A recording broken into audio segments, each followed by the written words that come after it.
La predicación para este día tiene por título ¿De qué tamaño es tu fe? Es una pregunta. ¿De qué tamaño es su fe? Porque tenemos entendido que la fe tiene que ser pequeña para ser útil. Tenemos un pasaje muy conocido que dice, si tuvieras fe, hay muchas alabanzas que dicen, si tuvieras fe como un grano de mostaza, dirías a este monte, desarráigate y échate en el mar. Entonces ese pasaje da a entender de que en realidad se necesita poca fe. Pero a través de esta palabra del Señor vamos a entender de qué tamaño debe ser nuestra fe.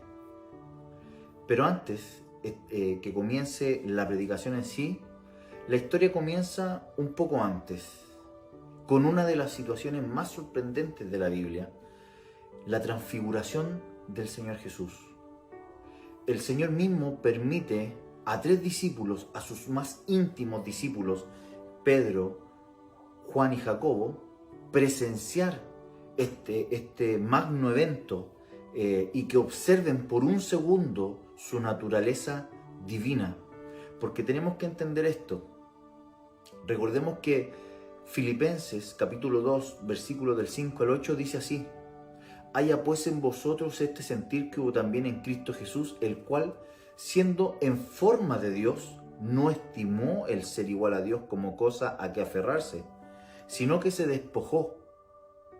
Subrayé eso, se despojó a sí mismo, tomando forma de siervo, hecho semejante a los hombres. El Señor, para venir a esta tierra y para cumplir su ministerio, Él se despojó de su naturaleza divina. De hecho, este versículo, Filipenses 2, versículo 6, dice, el cual siendo en forma, esa palabra forma en griego es morfé, que significa naturaleza. Siendo la naturaleza misma de Dios, no estimó el ser igual a Dios como cosa al cual aferrarse, al cual echar mano con violencia, sino que se despojó. Esa palabra se despojó viene del griego kenoo, que significa vaciarse. Él se vació de su naturaleza divina, tomando forma, otra vez morfé, tomando naturaleza de siervo. Él se despojó de su naturaleza de Dios y tomó la naturaleza de un siervo, un hombre, hecho semejante. Esa palabra semejante en griego es homoioma, que significa parecido, hecho parecido a los hombres, porque sabemos que el Señor Jesús era un hombre muy, muy especial, era un hombre completa y totalmente santo.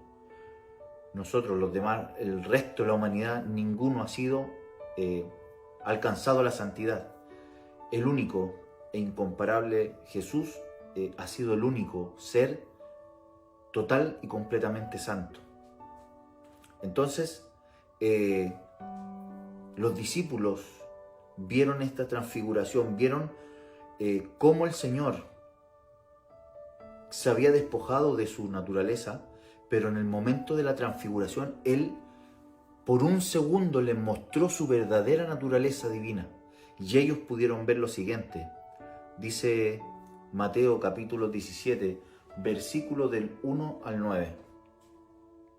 6 días después, Jesús tomó a Pedro, a Jacobo y a Juan, su hermano, y los llevó aparte a un monte alto, y se transfiguró delante de ellos, y resplandeció su rostro como el sol, y sus vestidos se hicieron blancos como la luz. Y he aquí que le aparecieron Moisés y Elías hablando con él. Quiero destacar esto. La verdadera imagen de Jesús es esta. La verdadera naturaleza del Señor es esta. El Señor, antes de venir a su ministerio, esta era su forma, esta era su imagen, esta era su naturaleza, resplandeciente como el sol, vestido con vestidos blancos como la luz, dice la palabra de Dios. Y aquí que le aparecieron Moisés y Elías hablando con él. Lucas 9 especifica lo siguiente en el versículo 29. Y entre tanto que oraba, la apariencia de su rostro se hizo otra y su vestido blanco y resplandeciente. Es importante notar la diferencia o el detalle que alcanza Lucas en esta transfiguración. Lucas escribe que el Señor mientras estaba orando se transfiguró. Y el versículo 30 de Lucas 9 dice: y he aquí dos varones que hablaban con él, los cuales eran Moisés y Elías, quienes aparecieron rodeados de gloria y hablaban de su partida. Es otro detalle que entrega Lucas. Hablaban de su partida. Su partida, la palabra partida en griego es éxodos, ¿cierto? Y que figuradamente se puede entender como la muerte. Entonces vinieron Moisés y Elías y hablaban acerca de la muerte que le esperaba al Señor en Jerusalén. Son importantes estos detalles porque entregan mayor riqueza al pasaje. Volvemos entonces a Mateo capítulo 17, versículo 4, la transfiguración del Señor. Entonces cuando Pedro vio que el Señor se transfiguró, dijo a Jesús: Señor, bueno es para nosotros que estemos aquí. Si quieres, hagamos aquí 3 enramadas, una para ti, otra para Moisés y otra para Elías. Mientras él aún hablaba, una nube de luz lo cubrió. Y aquí una voz desde la nube que decía: este es mi Hijo amado, en quien tengo complacencia, a él oíd. Al oír esto, los discípulos, dice el versículo 6, se postraron sobre sus rostros y tuvieron gran temor. Entonces Jesús se acercó y los tocó y les dijo: levantaos y no temáis. Y alzando ellos los ojos, a nadie vieron sino solo a Jesús. Solo al Jesús que se había despojado nuevamente de su naturaleza divina para volver a ser siervo y adoptar la forma semejante a un hombre. Cuando descendieron del monte, Jesús les pidió a estos discípulos que no dijeran nada hasta el día de su muerte. Una vez que Él cumpliera el propósito de su vida, ellos podrían hablar esta experiencia que tuvieron, ¿cierto? Y esto es importante porque acá vemos la manifestación del Dios Trino. Vemos la manifestación simultánea del Padre, el Hijo y el Espíritu Santo. Vemos al Señor resplandecer como un sol. Vemos a una nube de gloria que es el Espíritu Santo. Y desde dentro de la nube oímos la voz del Padre que dice: este es mi Hijo amado. Solo imagina un momento el impacto, lo fuerte que tiene que haber sido para Pedro, para Jacobo y para Juan vivir esta situación, esta tremenda experiencia única. Pero la historia no termina acá. Luego de este tremendo cuadro, descienden del monte donde se encontraban los demás discípulos. Y aparte de los discípulos, Jesús se encuentra con una gran multitud que lo buscaba. Ahora acá permítame detenerme. Debemos dejar claros ciertos puntos. El Señor Jesús no era una persona desconocida en los tiempos que Él vivió. No era una persona desconocida para el pueblo ni para los líderes del pueblo. La fama de Jesús corría por absolutamente todas las ciudades de Israel y más allá de las fronteras de Israel. Todas las ciudades y pueblos de Israel conocían el nombre de Jesús. Sabían que existía un hombre que podía curar, sanar cualquier tipo de enfermedad o dolencia. Es por esto que la gente se volcó a las calles a buscarlo de manera sorprendente, sobrenatural. La gente lo buscaba por las aldeas. La gente, cuando oía que Jesús andaba por tal aldea, allá iba la multitud a buscarlo para verlo, para tocarlo, para solicitarle sanidad, para pedirle una palabra, para oír su predicación, ¿cierto? Algunos diciendo que era el tan esperado Mesías. El Mesías había llegado, ¿cierto? Un hombre que habla como ningún otro ser humano ha hablado alguna vez, con una labia, con una gracia de Dios, ¿cierto? Con una sabiduría sobrenatural, con una sabiduría superior y especial. Y aún más importante, sus palabras y sus enseñanzas llenas de amor y gracia. La gente lo buscaba, la gente se amontonaba a su alrededor. Jesús y sus discípulos aún no tenían tiempo ni para comer, según Marcos capítulo 3, versículo 20. Era tanto el trabajo que tenía el Señor y sus discípulos que no les quedaba tiempo para descansar. Tan solo imagine un momento el impacto y la emoción de estar cerca del Señor. Para la gente que lo vio en su época, el haber estado oyendo una predicación desde los mismos labios del Señor, o haber tenido la oportunidad de estrecharle la mano al Señor Jesús. Todos querían abrazarlo, todos querían tocarlo, todos querían su bendición, todos lo querían ver, todos le querían pedir algo, absolutamente todos. Es por esto que los discípulos, que no eran solamente los 12 apóstoles, eran muchos discípulos más, muchas veces hicieron el trabajo de guardaespaldas de Jesús. Era tal la multitud que lo quería tocar y que lo quería acercarse a él, que podían hacerle daño, podían la multitud presionarlo, apretarlo, ahogarlo, ¿cierto? Y no solamente a él, perdón, y no solamente a él, sino que a los discípulos también que lo rodeaban. Entonces ellos hacían el trabajo de guardaespaldas muchas veces. Y esto lo podemos ver en la historia de la mujer con flujo de sangre, en Lucas 8:40, donde los discípulos iban haciéndole espacio a Jesús entre la multitud. Y entre la multitud, esta mujer con flujo de sangre aprovechó la situación y tocó el manto del Señor. Yo imagino que cuando hablaba, el Señor no volaba absolutamente una mosca. Había un silencio profundo en la multitud en el momento que el Señor abría su boca. Otro punto que es importante saber acerca de Jesús es que a Él no lo trataban como un joven neófito en la palabra, no lo trataban como el joven Jesús, no lo trataban como muchos hoy tratan al Señor del el flaco de arriba, el de arriba, como le dicen algunos. El Señor era tratado con mucho respeto por el pueblo. Y no solamente por el pueblo, también por los líderes. Él era una figura de autoridad. Sus palabras eran órdenes. Los discípulos le decían rabí, que significa maestro. Y también lo trataban de Adón, que significa señor o dueño. Era un respeto único.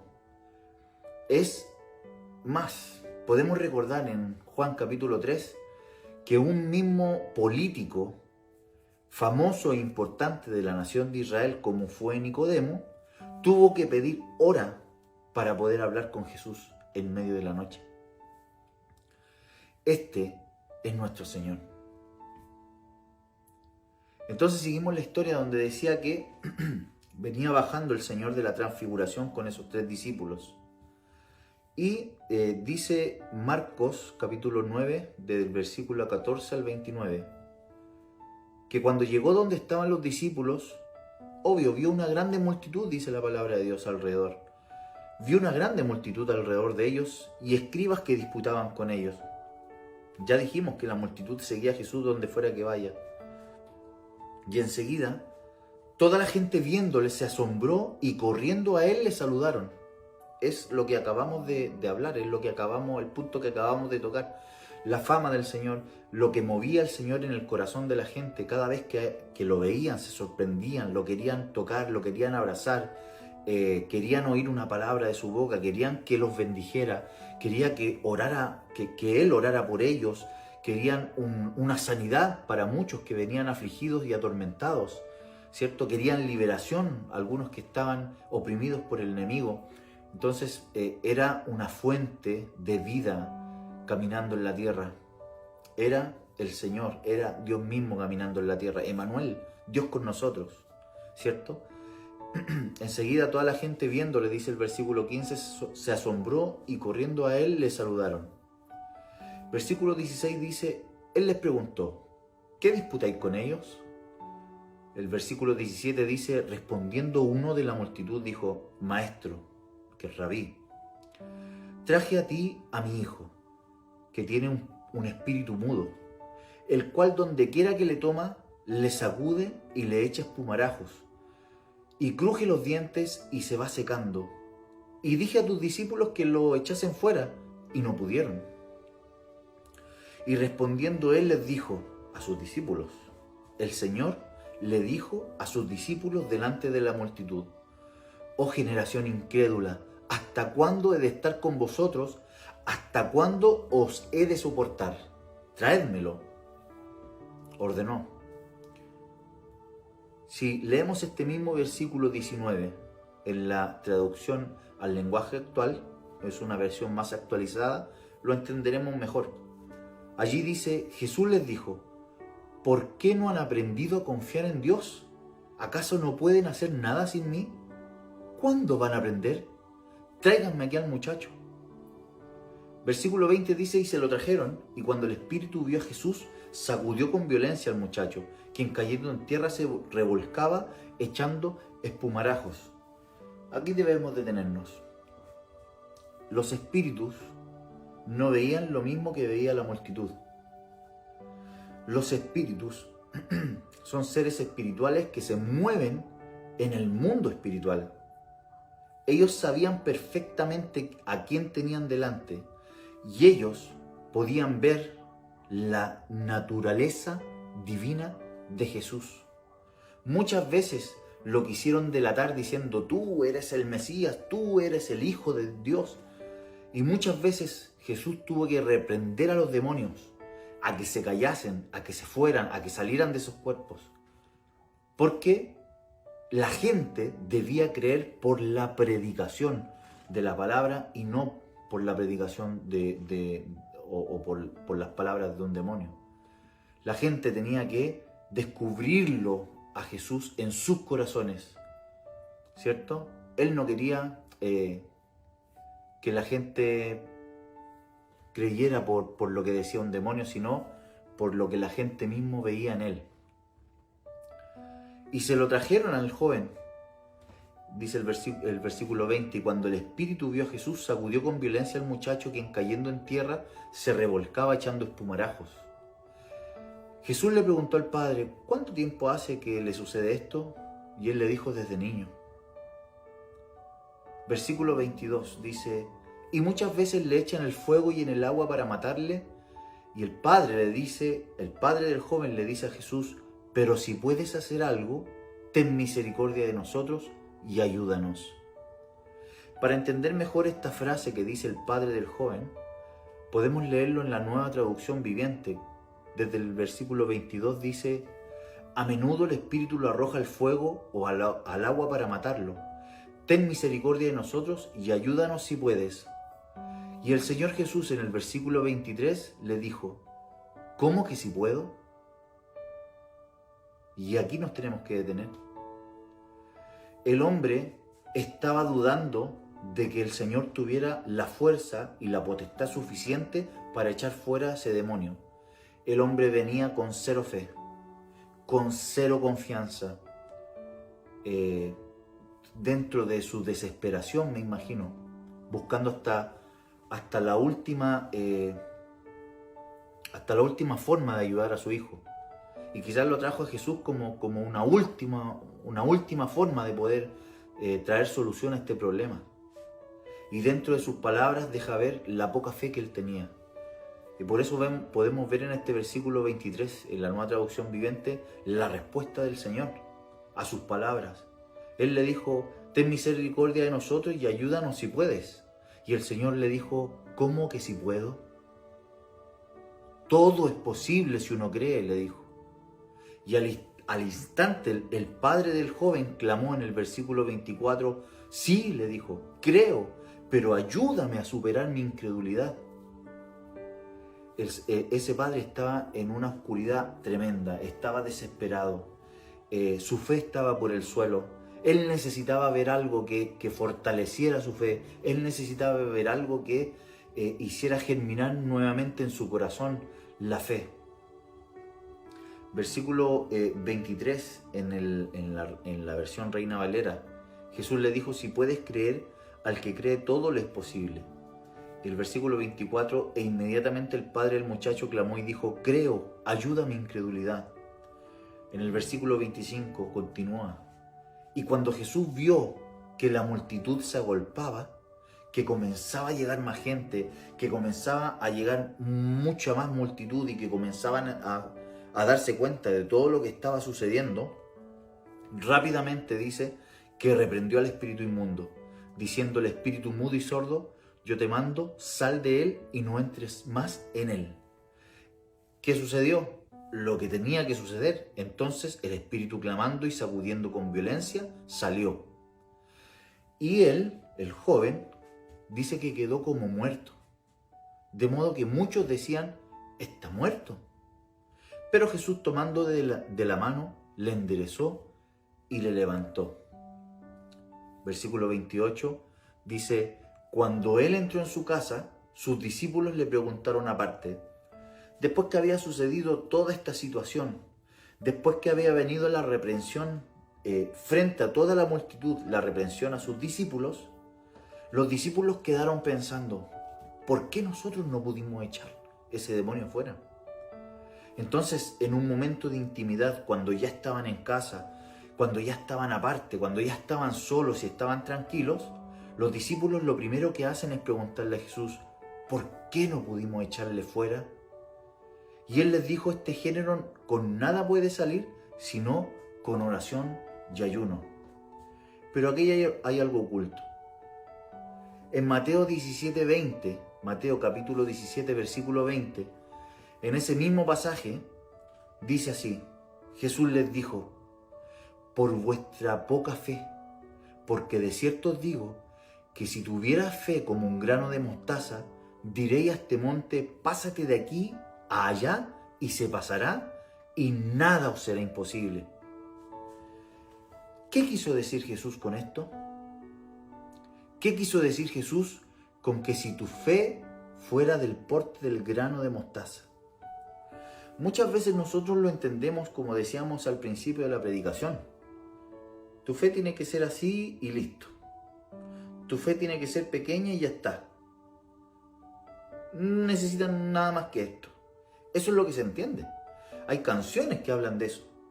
Pero ¿el espíritu de la palabra realmente quiere decir eso? Creo firmemente que no es la interpretación correcta. ¿Con poca fe se puede lograr cualquier cosa? El Evangelio de San Marcos, capítulo 4, versículo 30, dice así. Decía también Jesús, ¿a qué haremos semejante el reino de Dios? ¿O con qué parábola lo compararemos? Versículo 31. Es como el grano de mostaza, que cuando se siembra en la tierra es la más pequeña de todas las semillas que hay en la tierra. Es la más pequeña, ¿cierto? Si tuviera fe como un grano de mostaza, es la más pequeña. Pero después de sembrado, dice el versículo 32, crece. Si tuviera fe como un grano de mostaza. Ese grano de mostaza tenemos que hacerlo crecer. Primero tenemos que sembrarlo y luego debemos hacerlo crecer. Continúo leyendo el versículo 32 que dice, pero después de sembrado, crece y se hace la mayor de todas las hortalizas y echa grandes ramas de tal manera que las aves del cielo pueden morar bajo su sombra. Entonces, ¿qué enseñanza nos deja este pasaje? ¿Qué conexión hay entre este pasaje de Marcos 4 y el pasaje que estábamos leyendo? En que es necesario un grano de mostaza, sí, es necesario un grano de mostaza de fe, pero no queda ahí. La fe debe ser sembrada, la fe debe crecer, la fe debe ejercitarse, la fe debe alimentarse y debe no quedar como un grano de mostaza. La fe tiene que llegar a ser un árbol frondoso que dé sombra. Esa es la enseñanza. Dios quiere que nuestra fe sea como un grano de mostaza o como una hortaliza gigante. Dios quiere que nuestra fe se mantenga como un grano de mostaza o sea como un árbol, un sicómoro que pueda dar sombra. Nuestra fe, sin duda alguna, tiene que ser grande, tiene que ser firme, tiene que ser imponente como un árbol, con su tronco y su raíz bien arraigado a la tierra. Así debe ser nuestra fe. De hecho, muchos pasajes hablan de que el Señor reprendía a sus discípulos o a las personas, les enseñaba diciendo, por tu poca fe. Siempre estaba reprendiendo a los de poca fe. Y cuando encontraba una persona de mucha fe, lo hacía notar, se sorprendía y lo enseñaba. La fe no tiene que quedar pequeña, no tiene que ser un grano de mostaza. Para empezar está bien, pero debemos hacerla crecer. Nuestra poca fe debe ser sembrada, ejercitada y fortalecida. Dios no quiere nuestra poca fe, quiere una fe sólida. Que nuestra fe sea tan grande y firme como un gran árbol. Use, mi querido hermano, use ese grano de mostaza, siémbrelo, riéguelo, cuídelo, aliméntelo, ejercítelo y verá grandes cambios en su vida. Ese árbol debe crecer y obviamente debe ir acompañado, como decía el versículo 29 de Marcos capítulo 9, versículo 29, en donde el Señor le dijo, ¿por qué nosotros no pudimos echar fuera al demonio? Y Él les dijo, este género con nada puede salir sino con oración y ayuno. Y ahí están las tres cosas. Palabra, oración y ayuno. Una forma de fortalecer la fe, una forma de hacer crecer la fe es por la palabra de Dios, la confianza que le tenemos a la palabra de Dios, la confianza que le tenemos a Dios, a lo que Él prometió, a sus promesas. Cada vez que nosotros creemos firmemente en lo que Él dice, nuestra fe crece. Así que mi querido hermano, en este día especial de las iglesias evangélicas y protestantes, que nuestra fe sea fortalecida y que nuestra fe pueda ser un gran árbol que dé mucha sombra a muchos. Dios le bendiga.